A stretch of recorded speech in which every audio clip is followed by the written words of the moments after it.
देखिए, मैं तो इस टीम के साथ या इस परफॉर्मेंस के साथ तो मैं तो ये भी कहता हूं कि चैंपियन ट्रॉफी इस टीम को कभी खेलनी भी नहीं चाहिए। जिस किस्म की परफॉर्मेंस हमारी टीम ने दी है, जब इतने अरसे से हम चीखना चिल्लाना कर रहे हैं, दिमाग हमने खराब किया हुआ अपना कि यार बाबर आजम से ओपन मत करवाओ, वो सर्किल का प्लेयर नहीं है, उसको नीचे आने दो। फखर जमान का आपके पास चांस था, फखर जमान भी बाहर हो गया। जब फखर जमान नहीं आ रहा बैटिंग पे तो आपने सऊद शकील से क्यों ओपन करवा दी? यही मेरा सवाल। तो रिजवान साहब, आप जब T20 में ओपन करते हैं तो आप आ जाओ ना ऊपर, आप क्यों नहीं आ रहे ऊपर?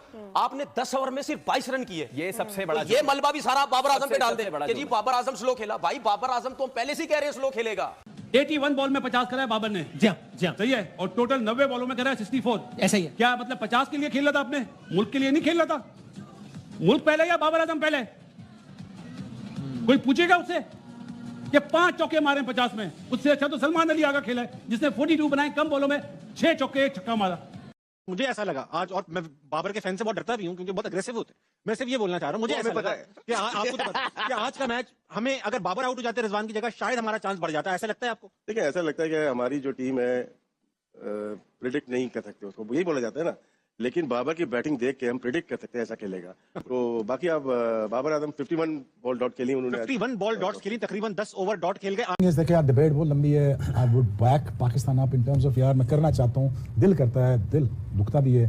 Pakistan is not playing the cricket that we want यार। कौन सी ऐसी हेलो हेलो बोल के मेरे आजू बाजू डोल के, बस वर्ल्ड टेस्ट चैंपियनशिप और चैंपियंस कप दोनों में थोड़ी सी कंफ्यूजन हो गई थी। थोड़े से जाहिल हैं हमारे प्लेयर्स तो उनको अंग्रेजी में मसला होता है, समझ नहीं पाए कि ये टेस्ट चैंपियनशिप वाली है कि ये चैंपियंस ट्रॉफी ओडीआई वाली है। 1-2 मैचेस पर सिर्फ चाहिए होते हैं इनको ये समझने के लिए। सो इतना तो गिवन है। पाकिस्तानी बैटिंग को देखने से बेहतर है कि इंसान किसी नंगी भैंस को देख ले जो कि पानी के अंदर लेटी हुई 6 घंटे उसी को देखता रहे, या फिर बाहर जाके बकरियां चरा ले, कम से कम कुछ प्रोडक्टिव काम तो होगा। एक मैच नहीं हुआ कि कैलकुलेशंस भी हमारी शुरू हो चुकी हैं कि अगर पाकिस्तान बांग्लादेश को 2 इनिंग्स से हरा दे और बांग्लादेश न्यूजीलैंड को हरा दे तो हमारे कुछ चांसेस बन जाएंगे। अभी सीन कुछ इस तरह है कि अगला मैच हमारा होगा इंडिया के खिलाफ, और इंडिया के खिलाफ वैसे ही 75% चांसेस तो हमारे हारने के हैं, जो कि हम हक से तस्लीम भी करेंगे कि हमारा हक बनता है। हमें मारो, हमें पेल दो, क्या कर रहे हो तुम लोग, हमारा हक है ये। इस माइंडसेट के साथ हम जाते हैं। हम तो वैसे भी दोस्ती का पैगाम लेके जाते हैं क्योंकि हमने वहां पर सिर्फ तबलीगें करनी है और तो हमने कुछ करना नहीं। तो मोस्ट प्रोबेबली 23rd को अगर हम हार गए, जिसका 75% चांसेस हैं, तो हमारा टूर्नामेंट यहीं पर खत्म हो जाएगा। यानी कि जिस टूर्नामेंट के पीछे इतनी हमने लड़ाइयां की कि चैंपियंस ट्रॉफी इधर से बाहर नहीं जाएगा, जो भी होगा इधर ही होगा, पाकिस्तान में होगा, 30 साल के बाद होगा। हम अपने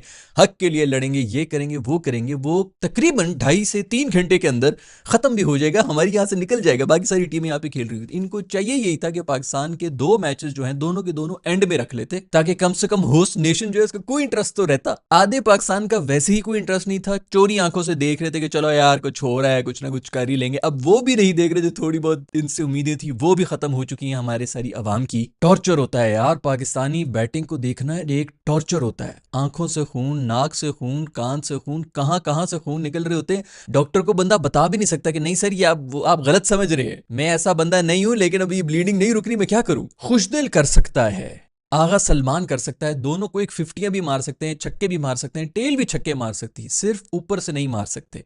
मैंने अपनी जिंदगी में इससे ज्यादा 3rd क्लास इनिंग्स नहीं देखी है जो आज बाबर आजम ने खेली है। और इससे पहले कि कुछ टीनेज बच्चे मुझे गालियां देना शुरू कर दे, मैं इसको प्रूफ भी करके छोड़ दूंगा भाई। अभी बहुत से लोग आएंगे, वो ये कहेंगे कि भाई दूसरे एंड के ऊपर कोई नहीं खड़ा था, बाबर तो टॉप स्कोरर था, उसने एंड बचाया हुआ था। एंड बचाना ही नहीं था, चीख चीख के थक गया हूं कि 300 से ज्यादा की गेम हो चुकी है अब ये भाई। इसके अंदर तो एंकर रोल भी 100 की स्ट्राइक रेट वाला वो एंकर रोल होता है यार। दूसरी सबसे बड़ा जो पॉइंट है वो ये है कि भाई तू न्यू बॉल जाया कर रहा है, पावर प्ले पूरा जाया कर रहा है भाई। दूसरे एंड के ऊपर उन्होंने सऊद शकील को भेजा है। पहले तो मुझे ये बताओ यार, या तो मैं पागल हूं या ये इतने बड़े जीनियस हैं ये सब लोग कि मुझे इनकी समझ नहीं आती। पूरी टीम के अंदर एक बंदा जो सिर्फ इस वजह से टीम के अंदर है, सऊद शकील, कि वो स्पिन को खेल सकता है। अच्छा, आज जब फखर को हम नहीं भेज सकते तो हमने उस बंदे को न्यू बॉल खेलने के लिए भेज दिया कि अब तू ओपन कर, क्योंकि तूने 1 डाउन आना है या जो भी आना है तो तेरी ही बारी बनती है। हद खत्म हुई हुई है यार। वो रिजवान आगे पीछे जो खरगोश की तरह छलांगे मारता फिर रहा होता है T20 के अंदर, वो जगह छोड़ने को तैयार नहीं है कि मैंने ही ओपन करना है, मैंने ही ओपन करना है।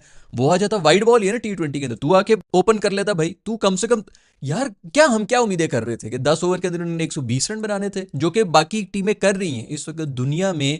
इसी किस्म का क्रिकेट हो रहा है, हम तो उसकी भी उम्मीद नहीं करते। हम तो ये कहते हैं यार 60 रन बना दो 10 ओवर के अंदर, कम से कम 100 की स्ट्राइक रेट के ऊपर चलते रहो। इन्होंने सारी की सारी जो न्यू बॉल, अच्छा फिर दूसरी सबसे बड़ी बात ये, लोग कहेंगे जी विकेटें बचानी थी, विकेटें। यार आप जब इस तरह प्रेशर में आ जाते हैं ना, जब आप अगले बॉलर वो इंटरनेशनल लेवल के प्लेयर्स हैं, आपकी गली आपकी फुप्पी के बेटे नहीं जो वहां पे बॉलिंग करा रहे हैं, वो लोग प्रोफेशनल्स हैं, आप जब उनको रिदम दे देते हैं ना, फिर आपका कुछ भी नहीं है भाई, आप फिर कुछ नहीं कर सकते। उसको शुरू में अगर आपने प्रेशराइज नहीं किया है, बॉलर की लाइन एंड लेंथ नहीं आपने हटाई है, तो वो आपको चांस नहीं देंगे। ये बहुत आगे की क्रिकेट खेल रहे हैं गोरे शोरे। अब वो जमाने गए कि जी आपने जो है उनको टाइम दे दिया, उसके बाद फिर आप अचानक ऐसे गन्स लेके आएंगे कि वो तितर बितर हो जाएंगे। ये वो क्रिकेट नहीं चलता है यार। अभी पिछले दिनों उन्होंने 350 रन चेस किए, उसकी वीडियो उठा के देख लो। इसी बारे में बात कर रहा हूं भाई कि इनिंग्स बेशक रिजवान ने और आगा ने खेली है, लेकिन सारी की सारी जो टर्निंग पॉइंट था वो पावर प्ले था।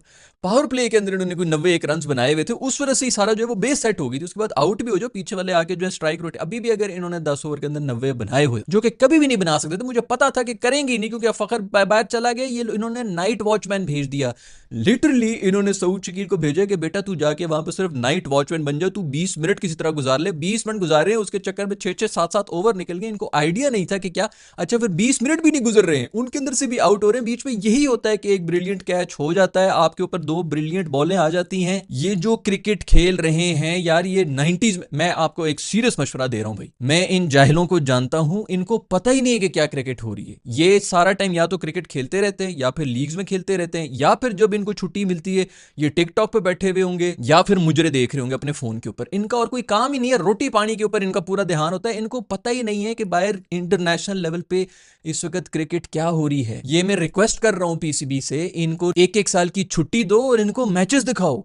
इनको दिखाओ कि बाहर की दुनिया क्या क्रिकेट खेल रही है। इनको कोई आइडिया नहीं है कि क्या क्रिकेट हो रहा है। मैं आपको लिख के दे रहा हूं, ये कोई मजाक नहीं हो रहा। इनको वाकई कुछ नहीं पता। इन्होंने जो बचपन में देखा है क्रिकेट, जो कि 90s में देख रहे थे या अर्ली 2000 में देख रहे थे, ये समझ रहे कि वही क्रिकेट है, वही चलना है। वही सारे इनके मेंटोर्स बैठे हुए जो अपने जमाने में ये क्रिकेट खेल के गए और अभी इन्होंने आज भी ये क्रिकेट करना था। इतनी third class innings Babar Azam की, तो एंड में आके उसने कोई 2-1 छक्के मार लिए, मार के मारे छक्के, और आउट भी इसीलिए हुए क्योंकि जब मारने की बारी आई तो वो चले गए। भाई तू स्ट्राइक रोटेट कर ले। सऊद शकील जब आ गया है, ठीक है, उसका ओपनिंग का रोल नहीं है, बाबर को चार्ज ले लेना चाहिए था कि बेटा आप कुछ भी ना करें, आप सिर्फ स्ट्राइक रोटेट करते जाएं, मैं सारा प्रेशर उनके ऊपर डालूंगा। ये आपका रोल था। आप वहां पर भी, मैं भी एंकर, वो लतीफे हैं ना, दोनों शौकीन होते हैं, दोनों ही जो है उल्टे मुंह करके लेट जाते हैं। भाई दोनों एंकर कर रहे हैं, दोनों अपनी तरफ से एंकर कर रहे हैं, मैं तो नहीं कर सकता, मैं भी नहीं कर सकता, करना ही नहीं है। वो इसलिए नहीं करना क्योंकि रिस्क लेना होता है। पावर प्ले के अंदर आपने रिस्क लेना होता है।